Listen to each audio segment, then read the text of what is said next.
भगवंताने मोक्षासाठी जो देह धारण केला त्याचं नाव ज्ञानेश्वर महाराज आहे.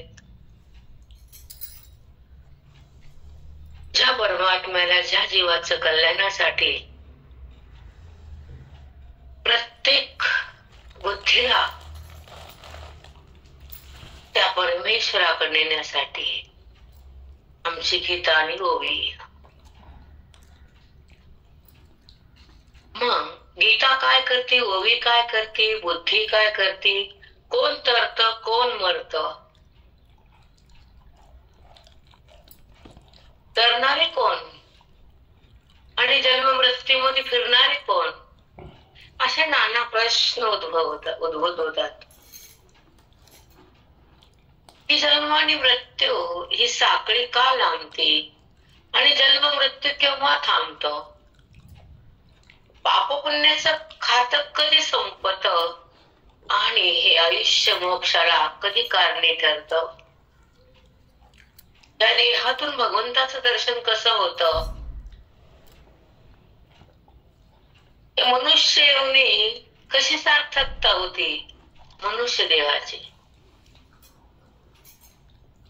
मानव शरीर दिले तर आपल्या कल्याणासाठी, संत आलेत तर जीवाचा उद्धार होण्यासाठी, ग्रंथ प्रकट झाले तर बुद्धीला मी कोण करण्यासाठी, गीता भगवंताच्या मुखातून आली खरं सुख भोगण्यासाठी. आत्मसुख म्हणतात त्याला. विषय सुख वेगळं, आत्मसुख वेगळं, एकत्र नाही करायचं.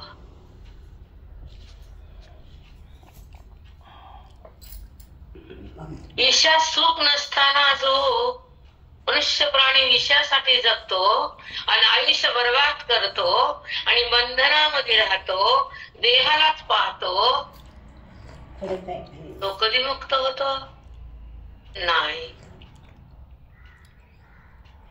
विषय सुख क्षणभंगुरे, त्याच्यात सुख नाहीये, पण त्याची नजर नाहीये खऱ्या सुखाची, म्हणून खोट्या सुखामध्ये आपलं आयुष्य बर्बाद आपणच केलं, आपलाच घात आपण केला. आत्मनाश कालची ओवी.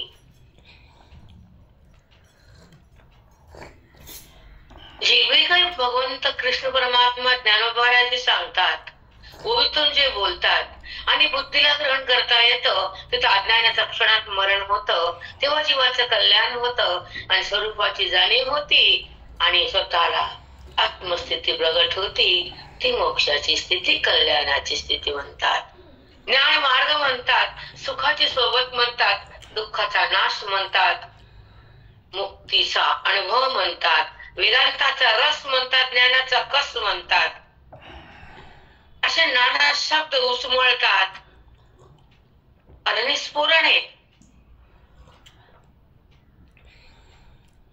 ज्या गीतेचं, ज्या वेदाचं जे फल आहे त्याच्यानं स्फुरण आहे. हे आत्मधन आहे, मनाचं समाधान आहे, आयुष्याचं कल्याण आहे, मोक्षाचं साधन आहे, त्याचं नाव स्फुरण आहे.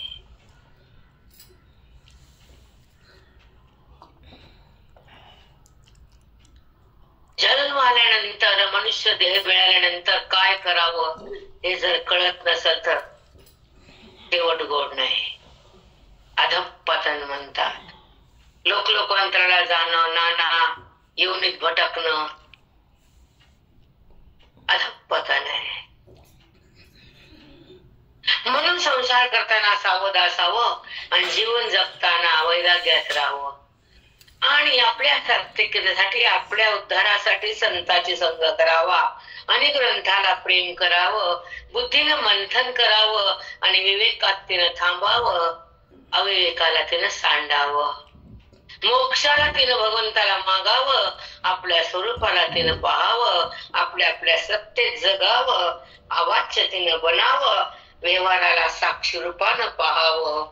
जरा त्या जीवाला ईश्वर म्हणावं. मग तो जीव जीव राहत नाही, मग तिथं अहंभाव तयार होत नाही, तेव्हा बुद्धी देहाला स्पर्श करत नाही आणि ज्ञानाचा उत्कर्ष झाल्याशिवाय राहत नाही आणि व्यवहार बुद्धीला चिटकत नाही, मन अज्ञानात अटकत नाही आणि ते विषयामध्ये कधी सटकत नाही, कारण ते भगवंतासोबत मन आहे, ते आत्मा राम आहे, त्याला रामाची ओळख आहे, ते रामात विलीन आहे, मन राम आहे, हे आत्मधन आहे, हे ज्ञानेश्वरीचं ज्ञान आहे, हे आमच्या आम्हाला खून आहे, हे ब्रह्मज्ञान आहे.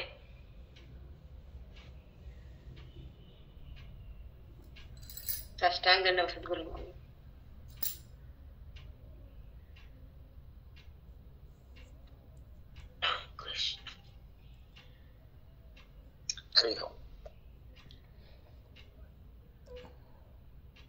ब्रह्मज्ञान म्हणजे काय?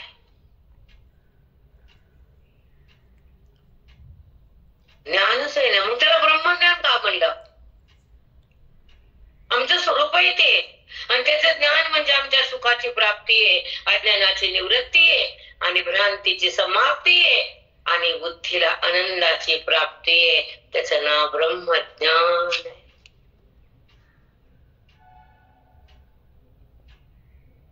ते सगळ्याच्या पस्की बात नाही आणि सगळ्याला ऐकायला मिळत नाही आणि ब्रह्मज्ञान द्यायला कुणी रिकाम पण नाही आणि कुणाला देता येत पण नाही.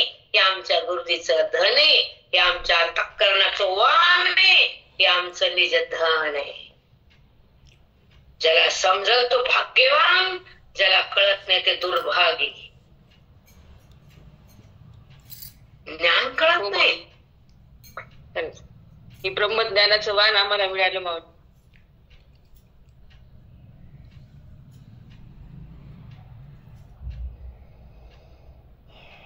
ब्रह्मविद्या काय असतं? ब्रह्मचिंतनासाठी जगतो, ब्रह्मस्वरूपात थांबतो, आपल्या स्वरूपाला पाहतो, व्यवहारातून बाहेर येतो, मिथ्या पदार्थाचं दर्शन घेतो आणि सत्याधिष्ठानाकडे राहतो, स्वतःला स्वतः आपल्या रूपामध्ये येतो. देहभाव कुठं होतो? कुठे त्याचा देहभाव? तो आपल्या स्वरूपात आहे, तो निज रामात आहे, आत्मा रामात आहे, आपल्या आपल्या त्या उच्च भूमिकेत आहे महात्मा. जगातच नाही तो, त्याला जगच नाही तर तो जगात कसा? त्याला देहच नाही तर देहात कसा? कारण सगळ्याचा अत्यंत अभाव आहे. त्रैकालिक अत्यंत अभावाच्या निश्चयानंतर बुद्धी जेव्हा आपल्या स्वरूपामध्ये विराजमान होती, आत्मसुखात राहती, आपल्या पदावर येते आणि आनंदाची ही स्थिती, त्याला म्हणतात मोक्ष प्राप्ती. साष्टांग दंडवत माऊली. सुंदर आली साष्टांग दंडवत माऊली. गीता गीता म्हणजे काय? गीतेचं उत्तर आहे, ओवीचं फल आहे, ज्ञानाचा रस आहे, ही आनंदाची स्थिती आहे, हे आपलं रूप आहे, मी स्वरूप आहे, अखंड मी भगवंत आहे, मी खंडित देह नाही, दिसणारा दृश्य नाही, देह मी नाही, वृत्तीचं भान मला नाही, आत्मखून मला आहे, परमात्माच मी आहे, देह भान मला नको, पांडुरंगा तुझी स्थिती दे, त्या खोट्यातून बाहेर येऊ घे मला. बाहेर काढ. वृत्ती जेव्हा देहात ते मी खोट्यात आहे, वृत्ती जेव्हा तुला ओळखते तर तुझ्यात आहे, देहाचा बाध झाल्यावर मी तुझ्या स्वरूपाचाच, तुझ्या अखंड तत्वातच मी समरस होणारे, तुझं भान मी घेणारे, आत्मचिंतनात जगणारे. देहभान कुणाला ठेवायचे? जडाचं प्रेम कुणाला करायचे? खोट्याला का बोलायचे? घरातून का निघायचे? आत्मरस का सोडायचा आहे? विषयाकडे का जायचे? खोट्याला का पाहायचे? विकारात का राहायचे? भ्रमासाठी का जगायचे? दुःख का करायचे? देहाला माझं का म्हणायचे? सांग देवा, का मी देहाकडे राहू? सांग ना. हा तुझा आहे, मी तुझी आहे, मग मी तुझ्यातच राहणार. हे तुझं आहे, हे सत्ता तुझी याच्यावर, माझं नाहीये. जर तुझी सत्ता तू दिलस तर ह्याचा मीपणा का, ह्याचा अभिमान का, ह्याचं प्रेम का, ह्याचा संबंध का, ह्याची ओळख का, ह्याचा तादात्म्य का, सांग पांडुरंगा.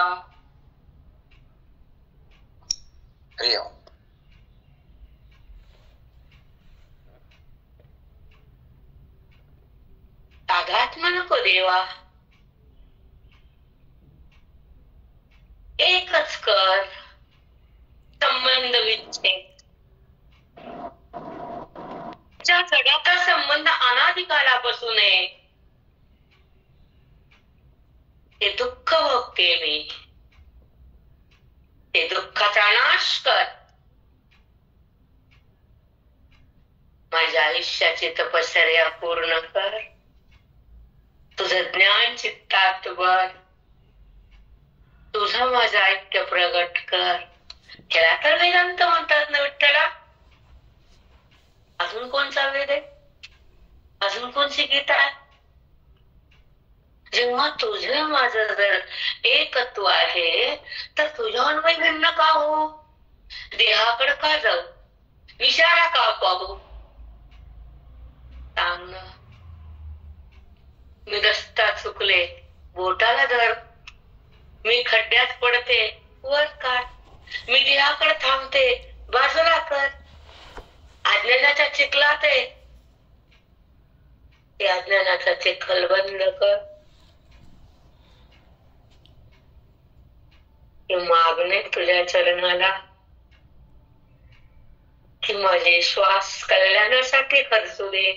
माझा विश्वास तुझ्या पायावर राहू दे. तुझा ध्यास मला राहू दे. वेदांताचा अभ्यास मला होऊ दे. आणि श्रीनिवासा तुझी भेट मला होऊ दे.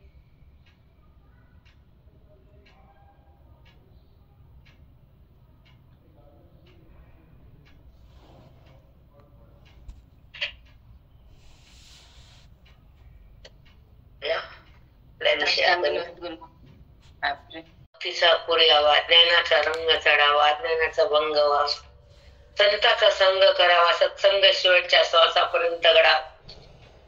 त्यानं सांभाळावं, आत्मज्ञान द्यावं, भरभरून त्या भगवंताला बुद्धीनं पाहावं. जगाला विसरून जावं, विसरून जावं जगाला.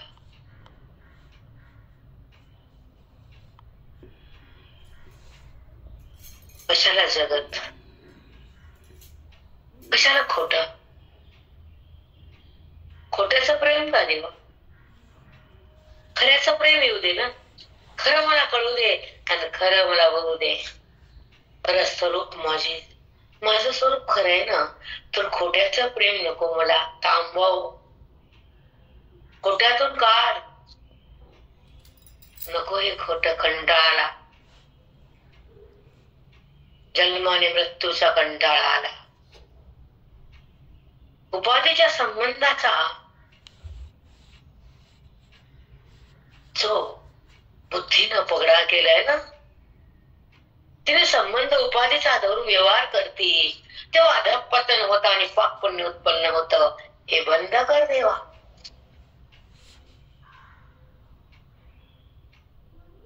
न कर्माची सवोळख, न कर्माचं बल, न कर्माचा संस्कार, न कर्माचा संबंध, सगळ्याचा अत्यंत अभाव कर. जे बी क्षणाक्षणाला कर्म होईल, मानसिक शारीरिक,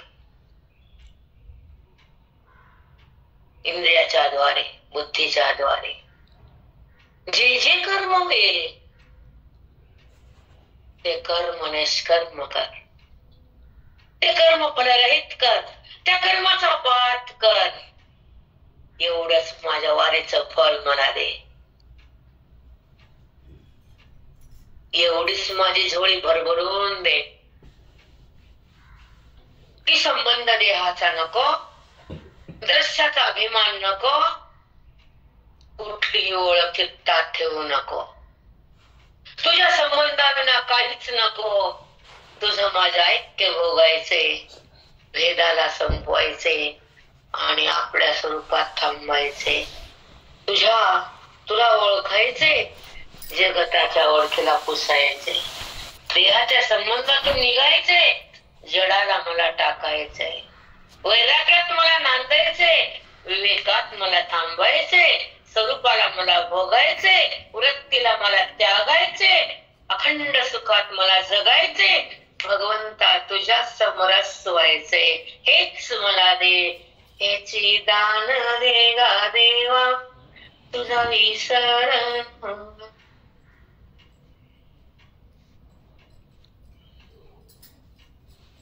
साष्टांग दंडवत माऊली, साष्टांग दंडवत. काही शब्द ना बेभान झाले, काहीच कळत नाही. डोळा उघडते वनाने शिवगोळा वाटायचे, काहीच कळत. हो माऊली. लोभ हे तिन्ही त्रास असतात सगळ्याच्या ह्याच्यामध्ये. काल मायाच्या बोलल्या आहे आमच्या सगळ्यामध्येच आहेत माई. मला मम्मी कुठून आहे म्हणते, म्हणून तर ठेचते तुम्हाला दररोज. माई सगळ्यातच आहे ना ते. माऊली मला माऊली म्हणतात त्या, मला आहे म्हणून तर चिंतन करायचं. पुन्हा काम नाही. काम कधी जातो मोक्षानंतर, काम कसा वाढतो पापानंतर. काम का आवडतो पापामुळे, कामाचा नाश पुण्यामुळे, सत्संगामुळे कामाचा नाश होतो, लोभ संपून जातो, क्रोध मिटून जातो, त्या जीवाला परमात्मा भेटून जातो. म्हणून क्रोध नकारावा, नकारा. दुसऱ्याच्या व्यवहारामुळे आपला संताप नका करू. ते व्यवहार खराब आहे, ते खराब आहे, डिलीट करा, बाजूला करा, कर्तव्य करा, मोक्षाचा मार्ग धरा. असल समोरच खराब का तुला करायची का?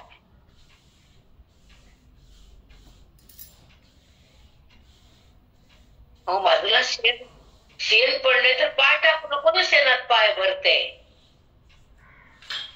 तुला शेण आहे ना, कळाले ना, मग त्याला बाजूला करून बाजूच्या रस्त्याने चल ना. बरोबर आहे माऊली. त्या शेणामध्ये पाय कशाला टाकायचे? किती छान छान. कारण समोरचा व्यवहार जर खराब करत असेल तर त्याचा व्यवहार त्याला त्याच्यामध्ये खातं त्याचं तयार होतं. हो दे त्याचं खातं, विचित्र खातं, पण तुझं खातं खराब करू नको ना दुसऱ्यामुळे. तू जर सत्वगुणात आहेस तर तत्वगुणात का येते?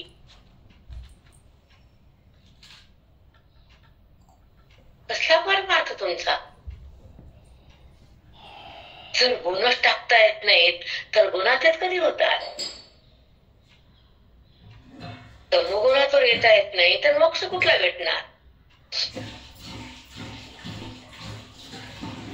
एका जन्माचे क्षणभंगूर नाते, खोटे नाते, ज्यामध्ये सुख काहीच मिळत नाही, ते नातं त्याला का धरून बसायचं?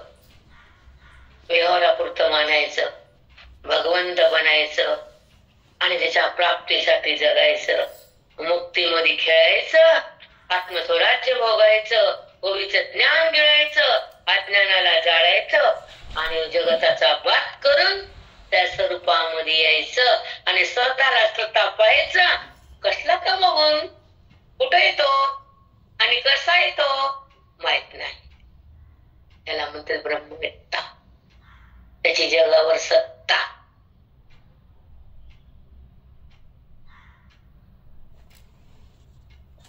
साष्टांग खूप छान. त्याची जगावर माऊली. अरे माऊली, ज्ञान म्हणजे ओवी वाचणं, ऐकणं नाही. अनुभूतीत आलं की नाही? वेदांत कळाला की नाही? भगवंताशी मन मिळाले की नाही? परमात्म्याची प्राप्ती झाली की नाही? आसक्ती गेली की नाही? आहे का माझ्यात आसक्ती? मला सोडायची आहे थोडी थोडी. आता टाकायला सुरुवात झाली. संपणार आसक्ती तो क्षण भगवंत प्राप्तीचा, परमेश्वरानुभूतीचा, आत्मा ऐक्याचा क्षण आसक्तीचा. नाशानंतर, वेदाच्या बोधानंतर, संताच्या संगतीनंतर, ओवीच्या बोधानंतर आसक्तीचा नाश आहे, आत्मप्रकाश आहे, स्वतःचा त्या ठिकाणी चिदविलास आहे. तेव्हा तो जगतात पास आहे, सगळे नापास आहे. ते संसारी किडे तर त्या फेकून बाजूला रिकामा ताप अनबन फुकट डुलते तर नाचते तर काय चव न ठेव त्यांच्यात. फुकट आले आणि फुकट गेले वाया. पण जन्मले फुकट बरबाद झाले. आता त्यांचा विषय कशाला इथे नसलेला ताप. व्यवहारासाठी आले, पाप पुण्य केलं, पद्धत तशीच राहिली, निघून गेले पुढं. पुढे पुन्हा तेच तू आणि मी, तुझं न माझं. बापा किती अवघड आहे, किती कठीण आहे ह्या लोकांचं. म्हणून साधक तरी झालात, आनंद आम्हाला. साधना तीव्र करा, साध्याला चित्तात धरा, तो तुमचा मोक्ष करा. नाही तर जगाला मान मारा. संसारासारखं भर काय कर्म करायचे, पाप पुण्य उत्पन्न करायचं आणि त्याला बघायला पुन्हा खाली यायचं. आणि आम्ही इकडे लिहितो कुठे बी जातो नीट होत नाहीच. तिथं गेले आणि इथं आले. चला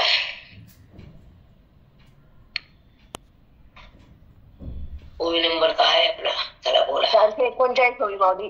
439. ठीक आहे.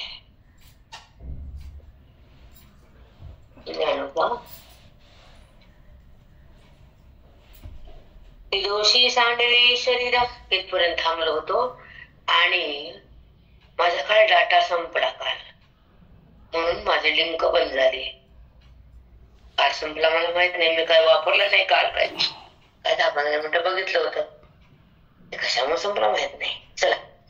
ती दोषी सांडले शरीर, त्या शरीर ते कफ वात आणि पित्त याचा समतोलपणा गेला की मग त्या दोषानं सोडलं की शरीर छान चालतं. रोगराई बिमारी होत नाही. लय काय ते काय होत नाही का, मी डॉक्टर नाही तुम्हाला सांगायला. त्रिदोषी सांडले शरीर, त्रिकुटी फिटलिया नगर. बघा, त्रिकुटी फिटलिया नगर. नगर म्हणजे गाव. तुरी चहाडी शिंदळी हे सुटली की ती नगर पावन पवित्र. आता ते लिहिले मला सांगावं लागते, नंतर काय बोलायली.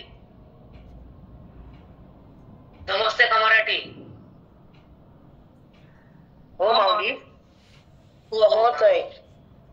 हो माऊली. चहाडी तुरी आणि ती शिंदळी पण जर गेला तर ते नगर पवित्र पावन गाव. आता पुढे माऊली, शिंदळी म्हणजे काय? हा, शिंदळी म्हणजे काय? वाईट मार्ग स्त्रीनं केलेला. आता ऐका. त्रिदाह निमानिया अंतर.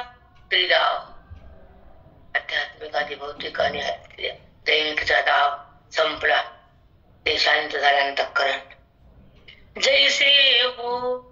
हे सगळं गेल्यावर जशी स्थिती होती तेव्हा माझी प्राप्ती होती. अर्जुना कधीच अध्याय कळाला नाही. किती छान बोलली माऊली. आधी देहातले दोष गेले, पुन्हा गावातले दोष गेले आणि पुन्हा हे तीन तापही गेले, तेव्हा माझी प्राप्ती. किती सुंदर सांगितलं खरंच माऊली. वाटत किती कप गेले, पुन्हा चोरी चहाडी शिंदळी गेली, सगळं गाव सुद्धा पवित्र झालं, देह पवित्र झाला आणि हे आध्यात्मिक आधी भौतिक आधी दैविक ताप सुद्धा गेले, तेव्हा माझी प्राप्ती झाली. काय सुंदर सांगितलं. जैसे कधी कळालं होतं माऊली, कधी कळालं होतं माऊली. मी सांगितलं तेव्हा उघडलंय. एका ओळीत किती सुंदर सांगितलं माऊली. खरंच मस्तच आहे. इतकं सुंदर एकाच ओळीत माऊलीने केवढं मोठं सांगितलं. माऊली काय अमृत आहे, काय माऊली आपली. ज्ञानोबा ज्ञानोबा ज्ञानोबा करत बसाव. आमची महाराज बसायचे पाठाला, थकले, उठताना त्रास होत होता. माऊली माऊली माऊली शिवाय नव्हतंच तोंडात ना. मी म्हणायचं माय पांडुरंग हरी म्हणत नाहीत, रामकृष्ण हरी म्हणत नाहीत, आपले महाराज माऊलीच म्हणतात. आता कळायला माऊली का म्हणतात. मला चौधरी बाई म्हणले, बाई बोलू का? मी म्हणलं बोला.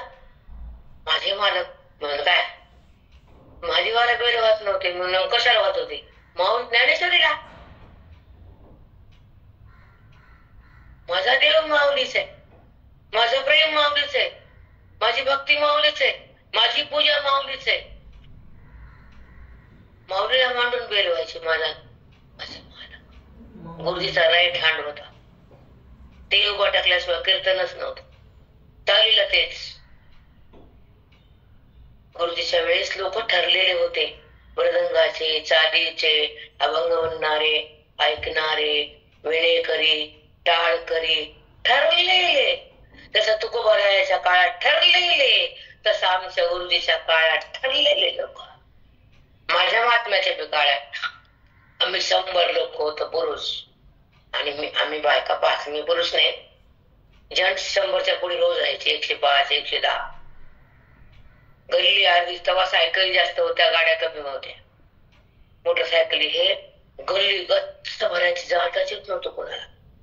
अर्ध्या गल्लीला हे 100 सायकली पाठ पाठ चालू सगळ्या गल्लीला कळायचं. पाठ सुटला नाही, आणि पाठ सुटला की सगळी गल्ली का बाय 10-5 राहायच्या. सगळे जेंट्स. कधी 10 बाया, कधी 5, कधी 2, कधी 4, कधी 3 बाया नसायच्या. मागून वाटले 10-15 वर्षाने बाया वाढल्या. मी लागलं तेव्हा पाठात बाया नव्हत्या जास्त. मग 15 वर्षानंतर वाढल्या. 15 बिन जास्त. बाया दार मोठ्याच्या समोरच्या बाया दारला बसत होत्या, इकडच्या तिकडच्या. सगळी कोमटी गल्ली, नाव कोमटी. काका 3:30च्या पाठा, 3च्या पाठाला आमचा पाठ संपला. 4:30 वाजले. आम्ही निघालो. सगळ्या वट्ट्यावर बायाची गुपचीच्या गुपचीच. काकानं बघितलं, सहज नजर गेली. दुसऱ्या पाठ सुरू झाला.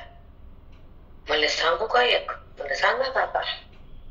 त्या म्हशी शेळ्या रवण करतात का नाही गाई? हो.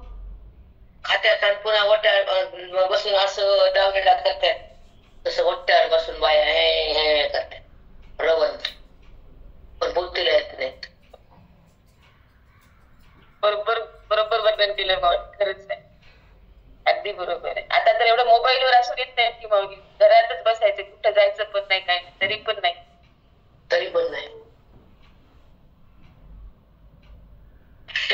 आठवण म्हणून बोलले. चला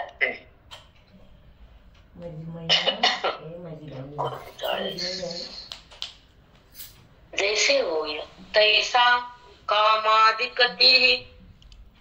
ते सगळं गेल्या हृदय जसे शांत, पवित्र आणि मंगल आणि सुखरूप होत, आनंदमय होत, तैसे सिद्धांत. तैसा कामाधिकती. तसं काम, क्रोध, लोभान हृदयाला सोडलं, अंतःकरणाला सोडून गेले तर काय होतं देवा? सांगतो ना अर्जुना. तैसा कामाधिकती सांडलिया सुख पावो निजगी. संग लागे मोक्ष मार्गी सज्जनाचा. संग लागे मोक्ष मार्गी सज्जनाचा. हे 3 जर गेले, संत भेटतात, सत्संग मिळतो, मोक्ष हातात येतो, जीवाचं कल्याण होतं, बुद्धी ब्रह्मस्वरूपात विलीन होती, आनंदाची प्राप्ती होती, तुला माझी भेट होती.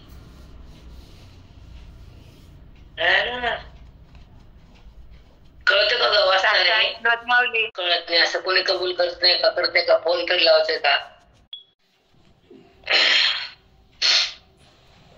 एक मिनिट वरी गेले. सांडीला सुख पावो निजगी. अर्जुना कामाधिकती.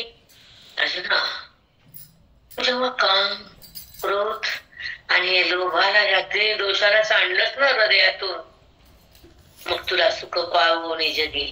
या जगात तुला सुख कळलं, खरं सुख काय आहे. सुख पावो निजगी. मग काय बोलले भगवंता? एक मिनिट. सुख पावो निजगी. संगोला हे मोक्ष मार्गी सज्जनाचा. मग तुला सज्जनाचा संग लागतो, आणि मोक्षाचा मार्ग मिळतो आणि तुला माझा स्पर्श भोगता येतो अर्जुना. तर हृदयामध्ये माझा स्पर्श तुला अनुभवता येतो. त्या स्वरूपाची तुला प्रतीती सतत येते आणि देहाची प्रतीती संपून जाती. जडातून बुद्धी बाहेर येते, ही तर खरी आत्मस्थिती. हे फले अर्जुना त्रिदोषी सांडिल्या शरीर. काय होईन काय ज्ञानी देवा. ज्ञानोबा किती सुंदर आत्मस्थिती किती छान सांगितलं. काम क्रोध लोभ सगळं सांगलं. मग अर्जुना तुला या जगात खरंच सुख कळेल. तुला सज्जनाचा संग होईल, मोक्षाचा मार्ग मिळेल, माझा स्पर्श भोगता येईल, हृदयात तो स्पर्श तुला अनुभवता येईल. स्वरूपाची प्रतीती सतत येईल आणि देहाची प्रतीती संपून जाईल. जडातून बुद्धी बाहेर येईल, हीच खरी आत्मस्थिती. किती सुंदर सांगता माऊली. एका एका शब्दात ओवीचा एक एक शब्द किती खुलवतात. काय रहस्य दडवलंय माऊलीने एका एका शब्दात ते बाहेर काढतात. ते सांगण्याचं आहे ते स्वयंपाक तयार तुम्हाला तुम्ही खायले जग माझं काय. खरंच आहे माऊली. आता असं वाचवाच वाटत नाही प्रबळ अजून मग काय होईल. सतसंग प्रबळ होईल. शक्ती प्रबळ वाढेल सत्संगाची. सतसंग प्रबळ सतसंगामध्ये तू जाशील. साधू तुला भेटतील. ज्ञान तुला हृदयात साठवल. अज्ञान तुझं अटल. परमात्मा तुला भेटल. प्रबळ तुझी शक्ती वाढेल अंतःकरणाची. ही भक्ती हृदयाची, मुक्ती ज्ञानाची, स्थिती आनंदाची, प्राप्ती विठ्ठलाची आणि ही मुक्ती वेदाची आणि स्थिती खऱ्या स्वरूपाची. अर्जुना खऱ्या स्वरूपाची स्थिती. मग दोनच शब्द वाचे तुमचे दोनच. हो माऊली. किती वाढीचे किती सुंदर शब्द. सतसंगात तुझा साधू तुला भेटते. ज्ञान तुझ्या हृदयात साठल, अज्ञान आटल. ही भक्ती हृदयाची, ही प्रबळता अंतःकरणाची, मुक्ती ज्ञानाची, स्थिती आनंदाची, प्राप्ती पांडुरंगाची आणि स्थिती आपल्या स्वरूपाची, खऱ्या स्वरूपाची. प्राप्ती खऱ्या स्वरूपाची. साष्टांग काय शब्द आहे. कसं होते. तुझ्याच बोधात रंगायचे, तुझ्या वेदाला जाणायचे, मोक्षाला प्रगट करायचे, बंधन मला तोडायचे, बंधन टाकायचे आणि तुझ्या सोबत यायचे, सोबत राहायचे, आनंद रूप बनायचे. आनंद काय आहे हे मला चाखायचंय. आनंद काय असतो तो मला भोगायचा. परमानंदात मला यायचंय. हे विचित्र आनंद नको, जगाचा संबंध नको आणि मी पण हृदयात येऊ देऊ नको. माझं बंधन होऊ देऊ नको. मला भेदात जाऊ देऊ नको. माझा देहभाव उत्पन्न होऊ देऊ नको. पांडुरंगा हे तुझ्या पायावर मागणे. बोटाला माझ्या धर. माझा हात कधी सोडू नकोस. तुझ्या प्रेमाला भोगायचंय. तुझं माझं नातं प्रगट करायचंय. खोटं नातं देहाचं बंद करायचंय. मला अभिदात जगायचंय. भेदाला टाकायचंय. तुझ्यामध्ये समरूप व्हायचंय. हा खोट्याचा गर्दा नको. तुझ्या चरणाला घट्ट पकडायचे. तुझ्या बोधामध्ये मला रंगायचंय. वेदाला प्रगट करायचे. भवबंधनाला टाकायचे आणि तुझ्या सोबत राहायचे. तुझ्या आनंद रूप व्हायचे आणि तुझ्या आनंदाला चाखायचे. तुझ्या आनंदालाच भोगायचे. परमानंदात यायचे. या विचित्र जडाचा संबंध नको. या जगताचा भाव नको. मीपणा नको. बंधन नको. भेद नको. देहभाव उत्पन्न होऊ देऊ नको. पांडुरंगा हे तुझ्या चरणाला माझं मागणं आहे. इथं मीटिंग बंद झाली. हो माऊली. आम्हाला दिला पण भगवंताचे आज त्या भगवंताचे अनंत आभार आहेत की तुम्हाला पाठवलं आमचा हात धरायला, आमचं बोट धरायला, आम्हाला खाऊ घालायला. एवढी कृपा आहे माऊली. सांगा बरं. तुम्हाला पाठवलं आमच्या आयुष्यामध्ये आणि आम्हाला अज्ञानातून कसं त्या अज्ञानाच्या चिखलातून हळूवार बाहेर काढायला तुम्ही. किती ईश्वर कृपा आहे. खूपच बहुत कृपा. बहुत सारी कृपा. बहुत सारी कृपा. आमचा जन्म सगळा राहायसे करी काही धर्म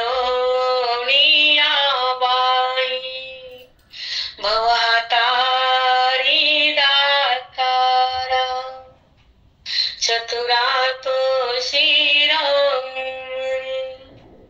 गुण लावण्याची खाणी मुकुट सकळांनी धन्य तोची विठोबा धन्य तोची विठोबा पायी गुंतलो नेनता. तेव्हा मी गुंतलो नात्या देहात विषयात सोन्यात त्या खोट्या पदार्थात. पायी गुंतलो नेनता तुला आसो माझी चिंता तू काठीवी माता पायी आता राखाय पायी आता राखाय चतुरा तो शिरोमणी गुण लावण्याची खाणी मुकुट सकळांनी. सगळ्या मुकुटाचा मुकुट म्हणे माझा पांडुरंगा आराध्य दैव सनातन वैदिक धर्माचा जो संप्रदायाचा झेंडा म्हणजे पांडुरंग परमात्मा. तू मुकुट म्हणी आहेस सगळ्याचा प्राणदाता प्राणेश्वरेस. तुला माझी चिंता आहे. तुला ते म्हणे ना काय म्हणे तू खबर आहे पाहे गुंतलो नेनता. मी तुला न सांगता गुंतलो तू का म्हणे तुम्हाला माझी चिंता आता तुम्हीच करा. तुला जाणलं नाही म्हणून गुंतलो आता तुम्हाला माझी चिंता. भगवंता माझे हे गुंतावंद कर माझं चित्त तुझ्या पायावर स्थिर कर आणि तुझा बोध चित्तात भर मोक्षाचा भाव प्रगट कर.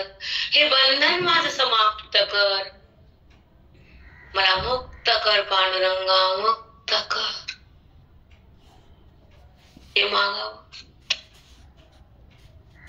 तर धावून येतो सगळं देतो. रोज कोण द्यायलाय तोच द्यायलाय की. किती सुंदर अभंग आहे. पाय गुंतलो नेनता मी गुंतलो नेनता तुला जाणलं नाही म्हणून तुका म्हणे गेलो बघा सुधरत पण नाही मला. तुला आता सांभाळ तू मला. कसले भाव आहे काय अभंग आहे.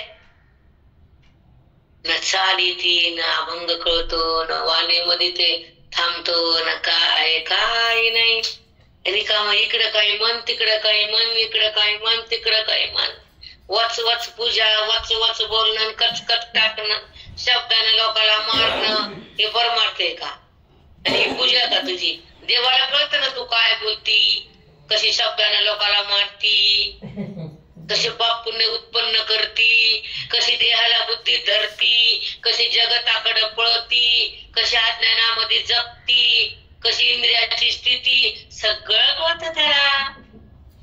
कळत नाही. हो माऊली सगळं करत त्याला खरंच. कर्मावस्था ज्ञाने जीव बेभाने देहाचं तिथं ज्ञाने भगवंताचं कुठं वाहने भगवंताचं. मी कर्म केलं आणि मी असं केलं आणि मी ऐकले आणि मी चालले आणि मी बोलले सगळं मीच का. मीला सोड मीचा अभिमान तोड अहंभाव भस्म कर तंभाव प्रगट कर. ही पूजा खरी असती ही भक्ती खरी असती. ज्याला ज्ञानमय अवस्था ते लोकाला कधी दुःख देत नाही. जो सतसंगात येतो असं त्याला कधीच माझं म्हणत नाही. जो गीतेच्या बोधात येतो जगताकडे राहतच नाही. पण जो विवेकात येतो देहाला पाहतच नाही. अविवेक म्हणजे देहाचं भान विवेक म्हणजे जगताची ईश्वराची जाणीव करून देणारा बौद्ध विवेक. देहाचा संबंध करणारा अविवेक आणि जगता जन्म मृत्यूला बुद्धी पावून होती तो लिंग देह तसाच कायम ठेवणं अज्ञान.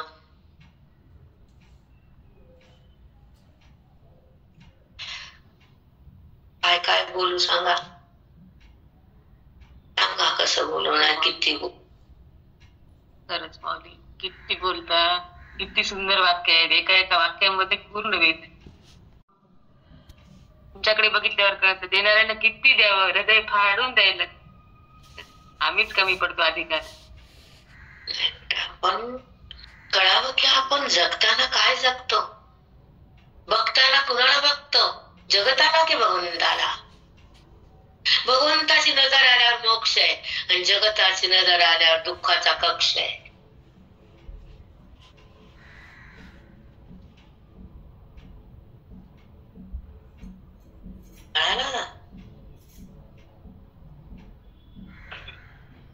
किती छान माई भगवत.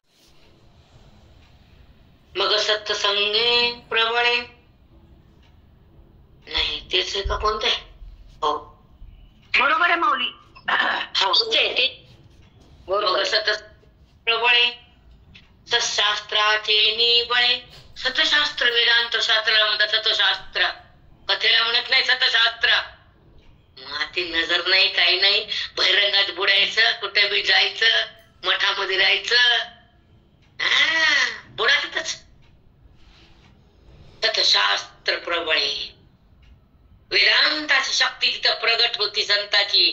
ज्या ठिकाणी जगतामध्ये जे भगवंत संताला पाठवतात, सत्संग करून घेतात, सतशास्त्राची शक्ती त्यांच्याकडून तुमच्याकडे येते, तेव्हा ते प्रबळ होतं. सतशास्त्र म्हणजे वेदांत शास्त्र प्रबळ होतं आणि बुद्धीमध्ये राहतं. बुद्धी अज्ञानातून बाहेर येते. तिथले संस्कार पापाचे, पुण्याचे, देहसंमताचे, जगताच्या भ्रमाचे भस्म होतात. तेव्हा सतशास्त्र प्रबळे प्रबळ होत ते शास्त्र. किती छान समजलं माऊली, किती सतशास्त्र, सतश्रवण, सतसंग याच्यातच तो मिळते, ती शक्ती आपल्या हृदयात येते. खरंच आहे माऊली. मग दुसरं काय करायचं? संत प्रवाहित करतात. खरंच आहे माऊली, एवढं संत दान देतात. सतशास्त्र प्रबळे. सत म्हणजे स्वरूप आणि स्वरूप म्हणजे वेदांतामध्ये प्रगट केल्या जातं. वेदांत शास्त्र जेव्हा सत्संगातून प्रगट होतं, साधूच्या मुखातून बोध येतो आणि वेदाचा जेव्हा बुद्धीवर पगडा होतो, तेव्हा बुद्धीचा ज्ञान भस्म होतं आणि ती 3 दिवसातून बाहेर येते. त्रितापाचा नाश होतो, संताचा त्यावर प्रभाव होतो, तो जीव पास होतो आणि तो ईश्वराकडे सहज जातो. त्याला स्वतःचा तो जो स्वतःच्या स्वरूपाला पाहतो आणि हा जडाचा त्या ठिकाणी अत्यंत अभावाचा निश्चय होतो. सतशास्त्र प्रबळे म्हणून तो असं आपण बाहेर येतो आणि त्याचा निश्चय पक्का होतो की मी देह नाहीच. सतशास्त्र प्रबळे. त्याच्यावर 8 दिवस बोलावं लागते. 8 दिवस, 1 मिनिट नसतं. जेव्हा वैरंगातून जेव्हा अंतःकरण शुद्धी होती आणि अंतरंगाची स्थिती होती, संताची संगती, ती वेदांताची बुद्धीला प्राप्ती होती, ती आपल्या मार्गावर जाती, स्वरूपापाशी थांबती, मुख्य पदावर येते आणि सोला सो पाहती. तेव्हा ती तल्लीन होती, प्रस्थी बाजूला जाती, आत्मा स्थिती प्रगट होती. अवाच्य भूमिका त्या ठिकाणी त्या जीवाला प्राप्त होती. तो जीवनातोशी होतो, आत्मांगात राहतो, आपलं वैभव बघतो, वृत्तीला त्यागतो आणि आत्मनिंदात जगतो. तो स्वतःला बघतो, जीवनमुक्त होतो, आनंदाच्या प्राप्तीत राहतो, स्वतः आनंद रूप बनतो, स्वतः आनंद होतो, आनंद रूप होतो. सतशास्त्र प्रबळे. बापरे माऊली, बघा किती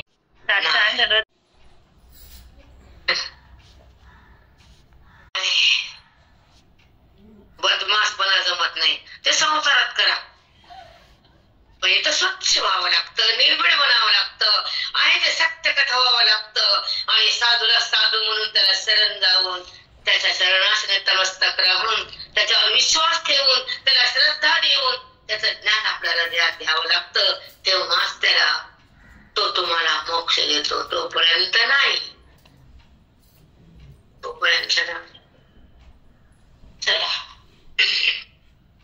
सतशास्त्राची निवळे, जन्म मृत्यूची निवाळे, निस्तरे राण. हे पुन्हा सांगते, मला वेळ नाही आता. जन्म मृत्यूची निवाळे, निस्तरे राण हे सांगायला वेळ लागतो, मला वेळ नाही आणि तुम्हाला थांबायला जमत नाही. सकाळची वेळ, त्या घरातली माणसं म्हणते ही बाहेर काम टेकडी, हिला काय धंदा नाही. चला कुंडली विठ्ठल श्री गुरुज्ञानदेव तुकाराम